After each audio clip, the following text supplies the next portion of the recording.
53 days, 1,000 phone calls each one. Only one person crazy enough to test this out, and we have him with us.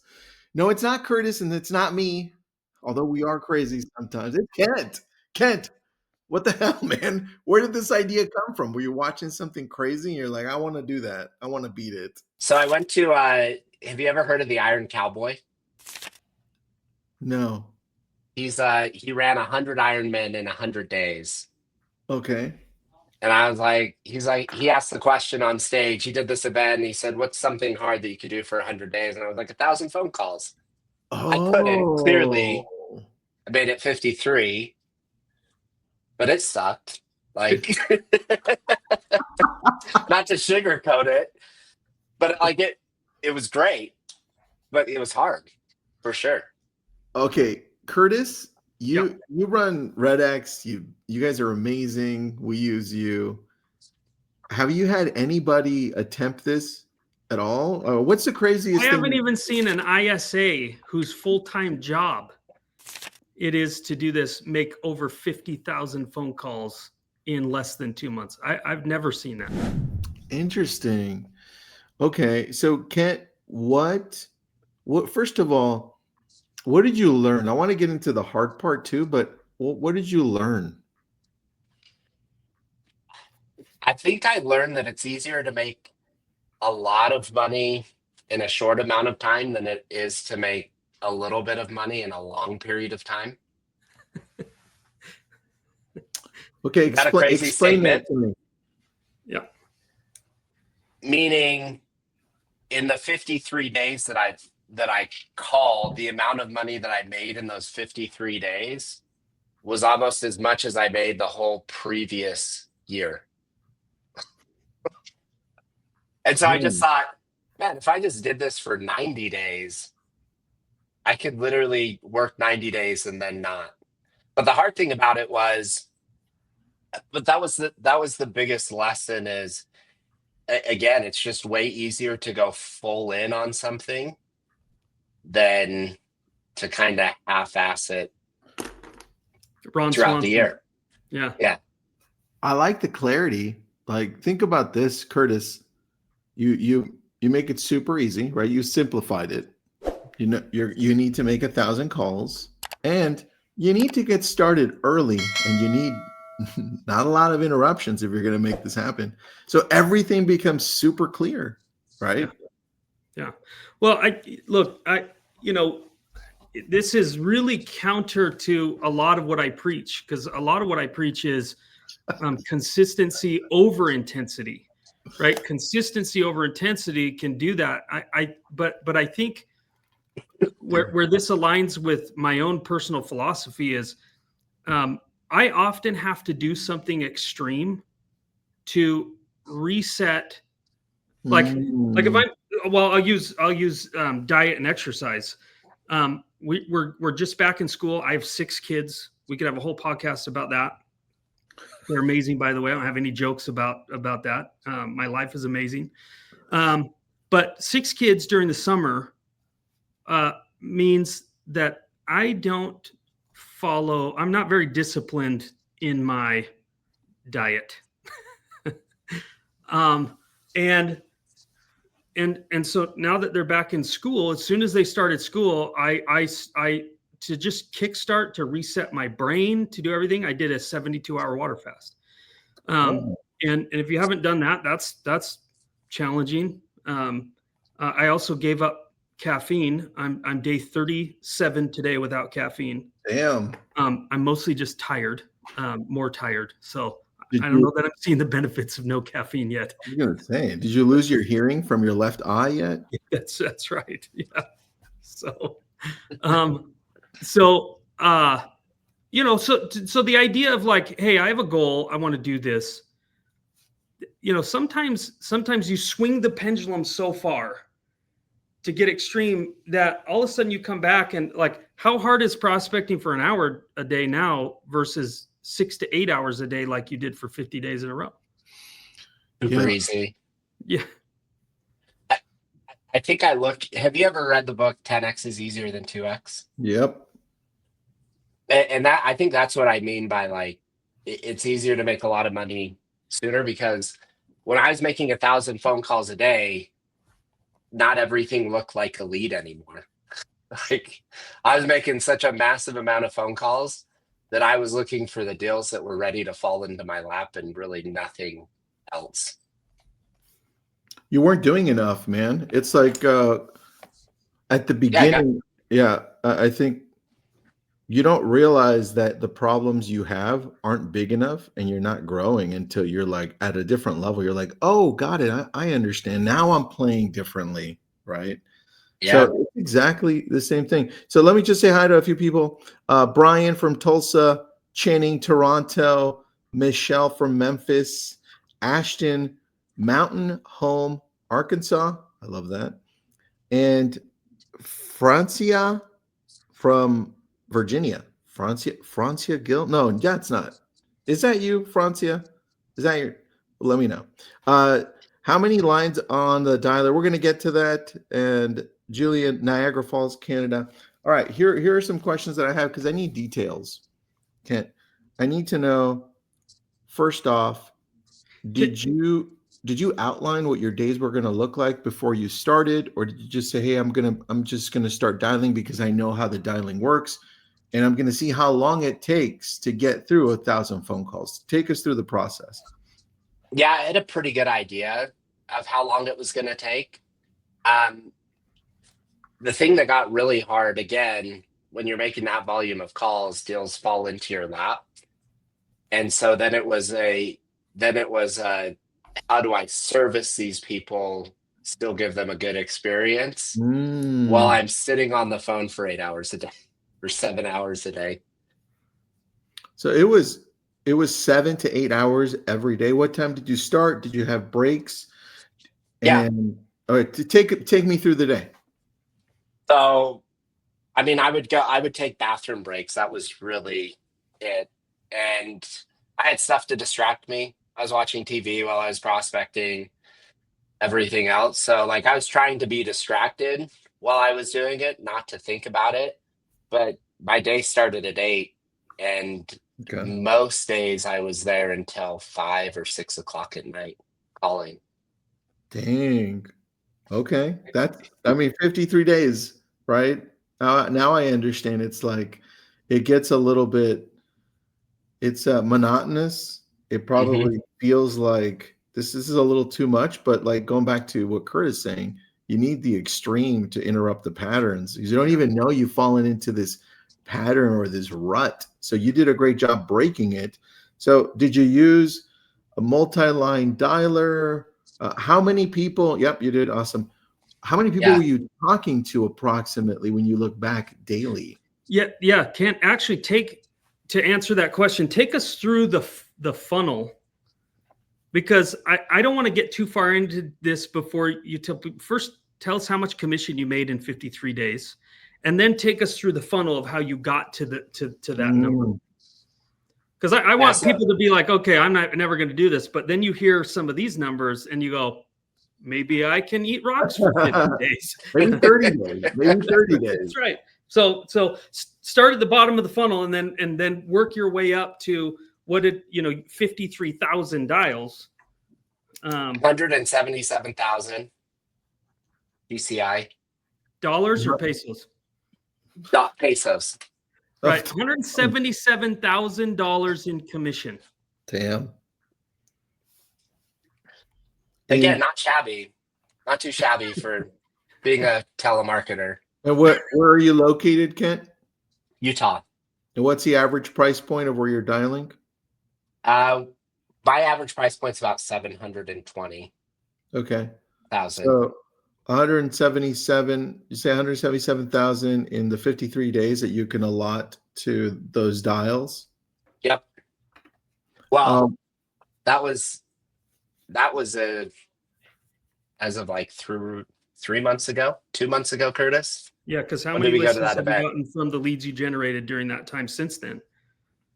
I think we've done another 6 or 7, I want to say. So it's even higher than that now. I probably should have come prepared. Those were the numbers in my head. But I know I just closed a $71,000 commission off of those calls.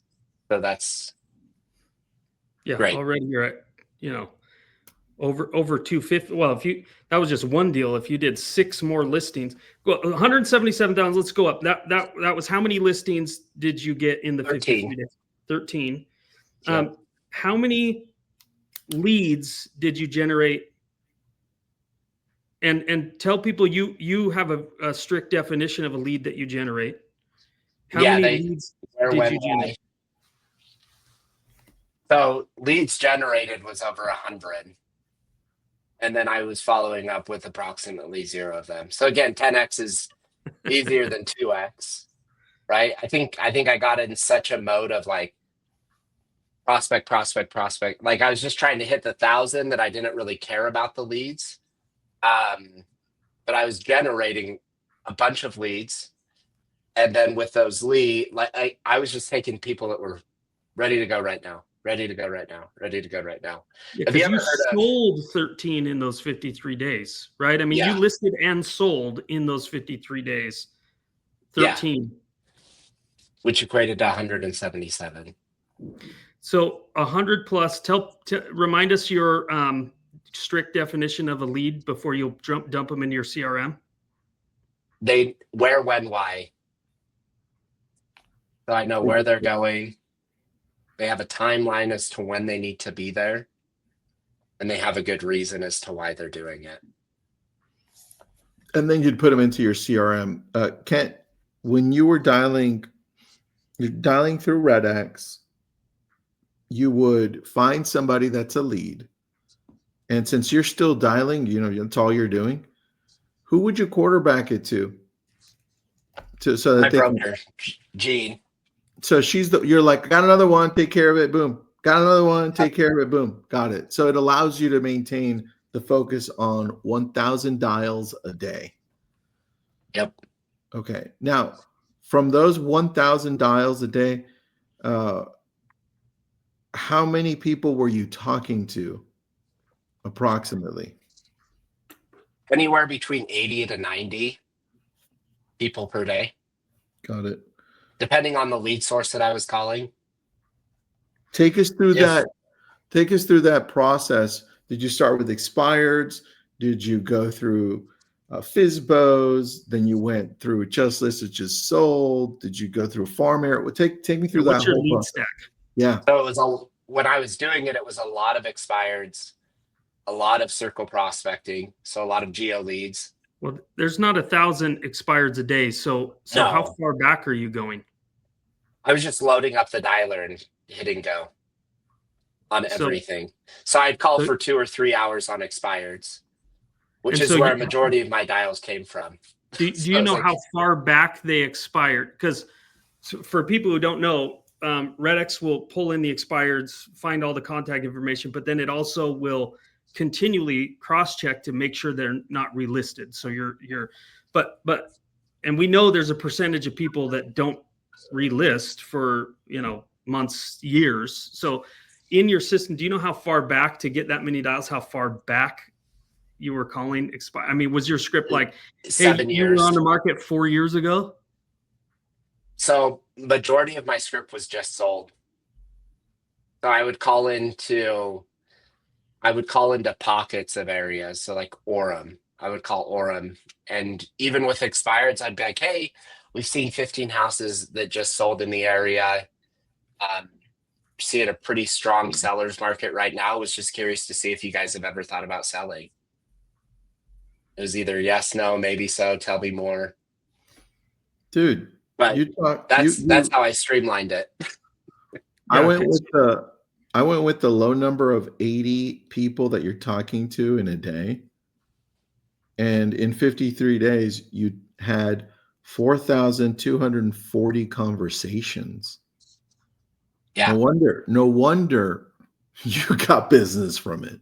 Like that makes all the sense. And it's funny, Curtis, how he was so focused on something so simple, right? Because he broke it down to something simple, 1,000 dials. He focused on the actions and everything else fell into place, right? That's what happens every single time. And it's awesome to see, Kent. You're like, I'm just gonna do this, and then all of a sudden, Kent, you're getting lucky, man. Like, Yeah, luck. right? Luck, yeah, it's overnight success. And honestly, I think I could have done it a lot better in the sense of if I was actually following up with these people. But again, it was just one of those things that I was like, oh, this is hard. I'm going to try it. I'm going to do it. And again, because you're pushing so hard, just talking to people, like you literally find people are like, yeah, I'm thinking about selling. Come on over. So, the title that we put on this podcast is phone prospecting dead. And because we keep hearing that, I hear that from Stage. I hear lead generation companies saying that, people don't want to answer the phone.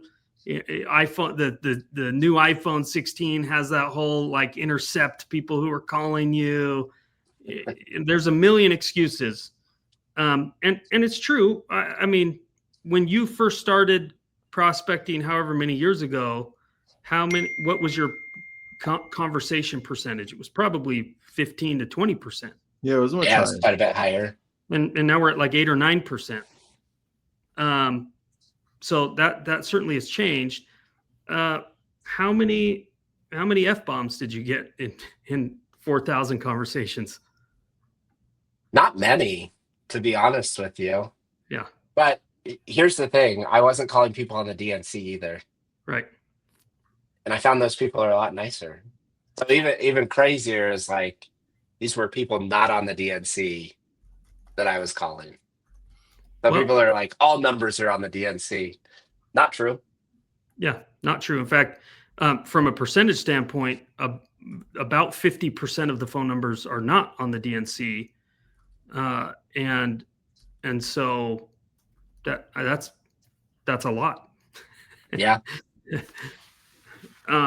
What's funny is the F-bomb thing, the way I prospect, I rarely get cussed out anyways, just because I act like I know them. You have a good tone too. That's why. Yeah. Right? Well, look, both of you, this is, I probably haven't told you this. We took 2,000 recorded calls from people talking to prospecting. Mm-hmm. Loaded 2,000 transcripts into a big AI model so that I could ask questions. One of the questions I asked was, analyze all of the phone conversations from expired home, for the expired homeowner, mm-hmm. and give me a percentage of how many of them, like the sentiment, how many have a tone or seem annoyed or frustrated because of the phone call. Mm. And either of you want to make a guess what the percentage was for expireds, what the percentage was of people who were, the prompt was annoyed, frustrated, or hostile. 30%. I was gonna say 50%. 16.7. We suck, Kent. We should quit. But look, so there's two things. 30% is probably closer if I analyzed every phone call, but I only analyzed ones that were over, that were 2 minutes long. So I'm sure there's a bunch of people that right in the beginning you're going to get off the phone in 30 seconds. But if you just have a conversation with people, they're not annoyed. In fact, I don't want to talk people out of calling FSBOs, but the percentage of annoyed FSBOs was much higher, at about 25%. And so if you ask the right questions and get them talking, the amount of people that are frustrated or mean or hostile, they're, it's way lower than people think, right? Somebody in the chat guessed 78%, right? So it's just all of these perceptions start to go away. Well, can I still get a hold of people despite all of the regulations and the phone and everything? Yeah, you can still call very compliantly and have 4,000 conversations that turned into over 100 really great leads and over $250,000 in commission. You know, if your average price is 720, you're pushing more like 350,000 in commissions from those 53 days of effort. Yeah, that's very true. I didn't know your price point was so high, man. That's crazy. I have a question for Yeah. you. All you Californians are moving in, That makes jacking up sense. our prices. That's why we're buying all cash, dude. What do you want? All right. Question here about what you learned. You said if you're doing it again, you would change up some things. What are those? I think I would make it much more. I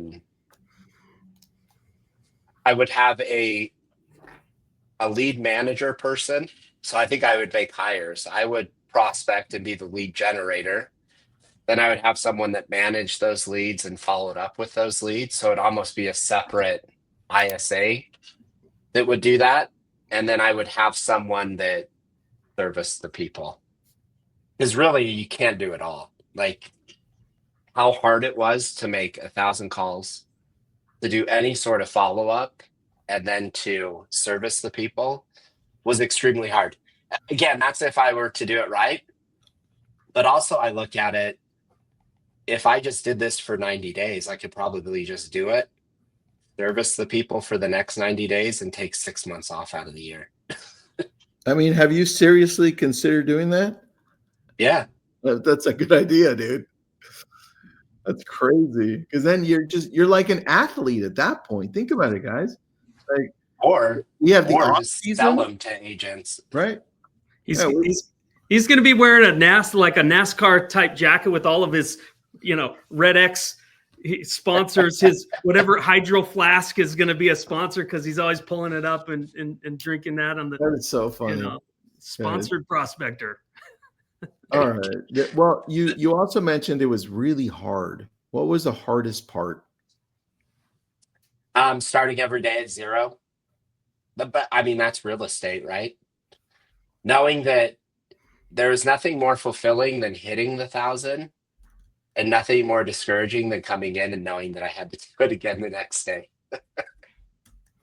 Yeah, that's crazy. Did you have a plan to do more than 53 days? What was your original plan? 100 days. 100 days. And you I stopped did it at a really wrong time of year. So I started in March, which was terrible because that's busy season. Got it. Which is why I made the 53 days. And then I was like, nope, can't. I got to service my business.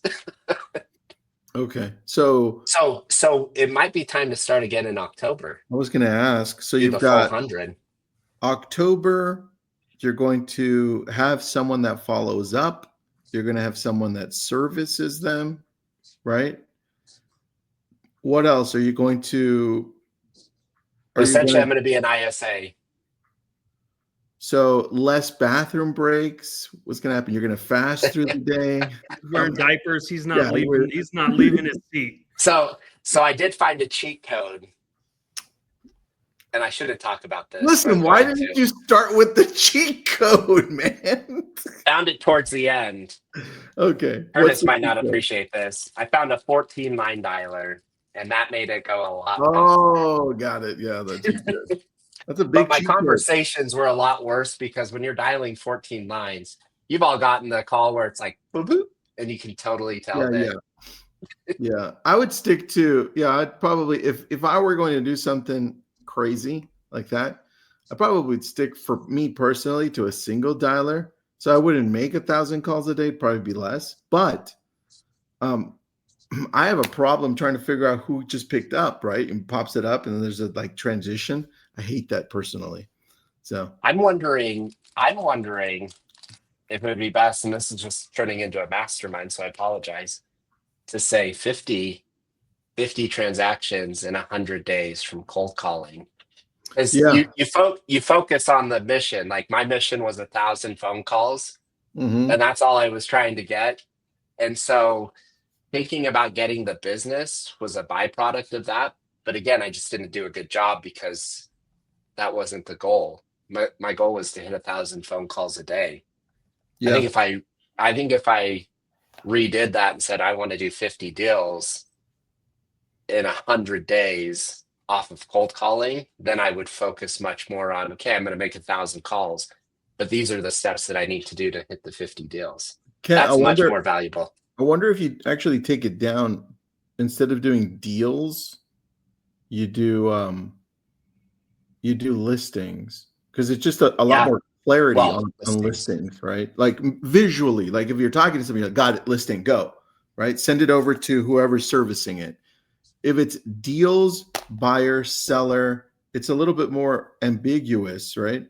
But I love that idea, man. Like, think about this. Our next conversation in January, Kent, like 50 listings in 50 days through calls, right? Let's just book that webinar already, since you're going to start October 1st.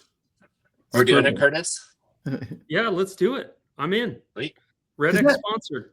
And then what happens, Kent, is you end up doing 30 days and you get 30 listings and you're like, you end up making more money. So it doesn't matter, right?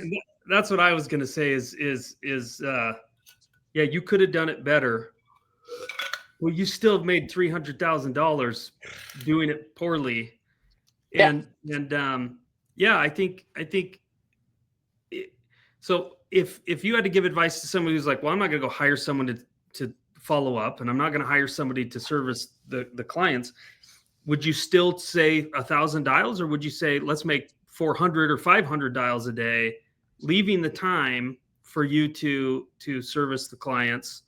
What would your advice be? Would you still say, yeah, I would do 30 days of 1,000 dials just to set up your whole year? What would your advice be to somebody who, let's say they don't have the money to hire someone? I think I would just do new. If I were a new agent, I'd like do 1,000 dials a day and just only service people that are ready to go. Because that was the thing, is I literally just overlooked. I don't even know why I was collecting leads, because I had zero intentions of calling them. Well, I wonder if there's a play there to say, and this goes back to, we're turning this into just a brainstorm mastermind here, but I wonder if there's a play in those 30 days, because your script is like, hey, do you mind if I keep in touch with you? I'm going to put you on, send you some market updates, whatever it is. So they're expecting a call. If you found somebody in your office to say, hey, I'm going to put you on our office and we're going to keep in touch with you, you could give that lead to somebody and at least get, the 30 or 40% split if they end up listing and selling that. Yeah. And again, that's where I was just doing it wrong. Yeah. Like I went in. So looking back on it, I think that was the lesson learned, is like, oh, I was pretty unprepared to do this. But that's what real estate agents do, is they prospect and their business starts picking up. And then they're like, oh, I'm going to stop the thing that got me business. Yeah. And I'm going to go back down to zero. And then they run out of business and they're like, oh, I should probably prospect again. So that's why everybody's income just does this. But that's why consistency is good, because your business does this with consistency. Without it just, right? The ups and downs. Like my year has slowed down significantly since, May, June. Yeah. Do you feel like you're slacking now? You're like, oh, I suck. A little bit. Yeah. I mean, coming out of it, I for sure did. Dude. Yeah. It's your off season, man. You're about to start again. Getting ready. You're lifting weights now. You're going ready for this? Yeah. October? Yeah. Me and Curtis lift every morning. I was doing it figuratively. Without his caffeine. Yeah. Curtis, this is great. All right, guys. I just need to put in there that I have lifted with Kent many times, and he uses a pre-workout that I'm pretty sure is illegal. So if he was using that pre-workout before he made those calls, I get it. I get how he could go do 1,000 miles. You're like downing 6 5-hour energy drinks. That's right. But you're like, go. The dialer's not fast enough, guys. So Curtis is soft. A couple of questions that are in here. People can go back and listen, but I'll just recap. 53,000 dials. 80 to 90 conversations a day. So 8 or 9% connection rate, which was over 4,000 conversations. How many of those do you think were wrong numbers? I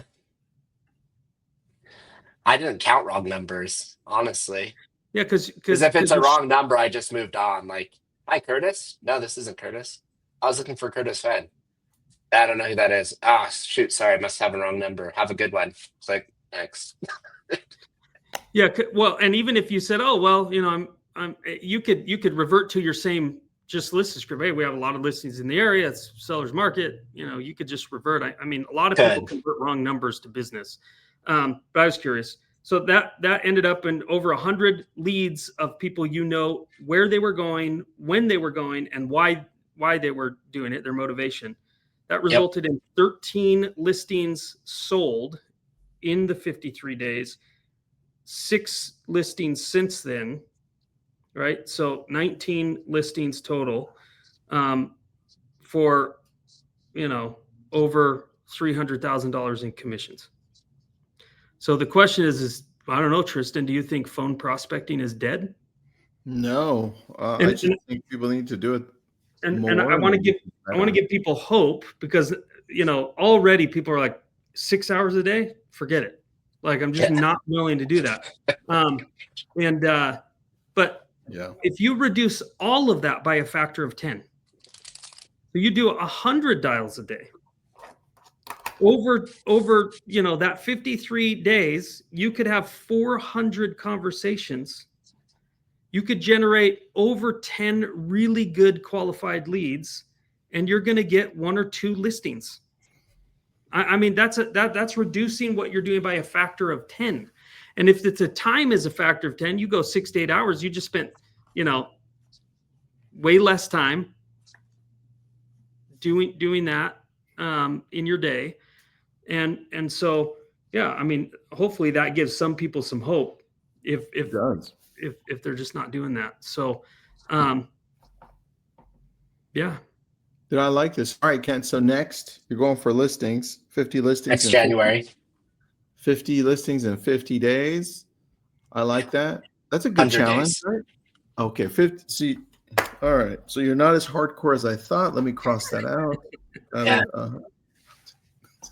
Just 50 listings in 100 days is what you're saying. 100 days. 100. I think that's a good goal. I think it's a great goal. And I think if people want to jump on, put your say I'm in the chat and let's put a group together, because you frequently prospect on Zoom with other people, right? Every day. Yeah. I want to put a plug in for Kent. He does do a group prospecting training. That's it's 1 hour a week. What day do you do that, Kent? It's every Thursday.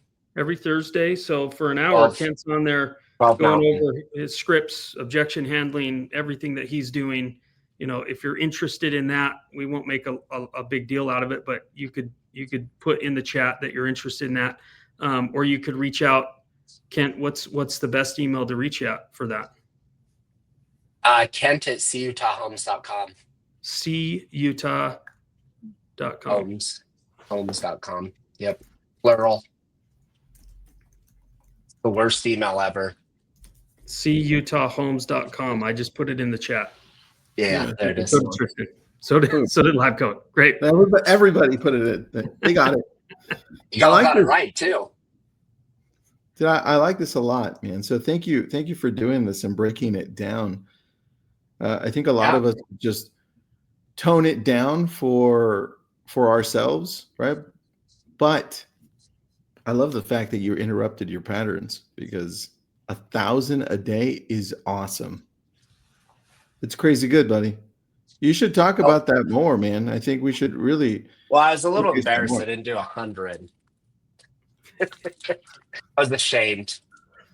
50, dude. 53 is still great. 53 days, 1,000. Hey, don't think about the fact that if you would have gone 100, you would have made 600,000 in commission. I could have bought RedX. Whoa, calm down, Ken. Calm down. Woo! I'm joking. Dude. Great job. Curtis is like, maybe. Hold on. How many? Curtis would be calling me boss right now. Yeah, there's a lot more days you'd need a prospect to get there. Well, look, for everybody listening, phone prospecting isn't dead, but we also realize that it's not the only thing you can or should be doing in your business. And so I just want to make sure people know that RedX is far beyond just a phone prospecting platform, that we have social media connections. You can target the expireds or the neighborhoods through social media. We have postcards and fulfillment, and you can send them postcards to get in touch with them. Yeah.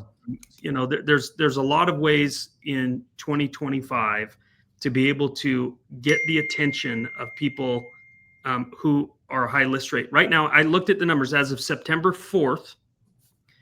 The rolling average, 12-month average for expireds and cancels is 45% will list their home back on the market within 40 days. So almost 46% right now are relisting within 45 days. That's your national number. And the average days on market right now for them to sell is about 70, which is well below the national average. Damn. So great opportunity. We do have stuff in Canada to answer the question in the chat. Not expireds, because Canada doesn't allow you to do that. So, but we do have leads and opportunities and a platform to help you get listings in Canada as well. I wonder if we can officially work on something where we're going to create a process around it, Curtis, Kent, where if you're going to do this, Kent, for 50 days or 100 days, you're going to have like 100 people who join you, and you probably only have like 6 who end with you, right? If they're going to do it. Yeah. But it'd be kind of cool to do it officially, like have an official start date, track, because you guys have the systems to be able to do it, and everyone can join you and watch you, and they can feel more comfortable and listen to you. I think that would kind of be cool. Right? Yeah, it'd be fun. Curtis, you could probably run a special and tie it to that specific, if you all want to be part of. Yep. You know, Kent's 100 days, and join him and listen to him live, right? And watch him go to the restroom and leave his station. Right. What's interesting about that, and yeah, we will. And so let us talk offline, Tristan. Let's get you guys involved, and Kent, and let's talk about a program, because one of the greatest benefits to someone doing this, especially if they have not prospected, is it takes you 500 conversations before this becomes muscle memory, before you know what to say. You've heard every single objection. You're not nervous about answering any question, dealing with any conversation that comes around, and so you expedite the learning curve in a very short amount of time, right? Yeah. And some people, if they're going to dabble and I make 50 calls or 50 dials a day, well, to get the experience, that's a lot of days before you start to go, this is so easy for me. That there's this huge benefit of like even if someone said, I'm going to do this for 1 week, 1,000 dials a day for 5 days, you're going to put yourself in the top 10% of prospectors in terms of your skill and your proficiency in your script and everything. That's true. That's very true. All right, Kent, you're inspiring some people, man. Good job. That's what I'm here for. We should have a shirt inspired by Kent. All right, guys. Thanks for doing this. Appreciate you all. Thanks, Good job, Tristan. man. Good job. Keep it up, buddy. Keep it up. Curtis, this is awesome. October, November. Listen, January. if it's going to be 100, maybe it's a little bit further in, so it gives us time also. Yeah, to put something together, because we have some cool stuff. We have these new dashboards that everybody can see where everybody, all their numbers and what everybody's doing, and they log in and see who's winning. And, so we have some cool things that we could bring into this. So if people are interested, we'd love to hear from you. They are, dude. They've been messaging, so they are interested. So what we can do is once we have it, we can then work on blasting it out to everyone. Love it. Great. Thanks, guys. Yeah. Thanks, everybody. Thanks, everybody. Great questions. Great participation. Thanks, everybody.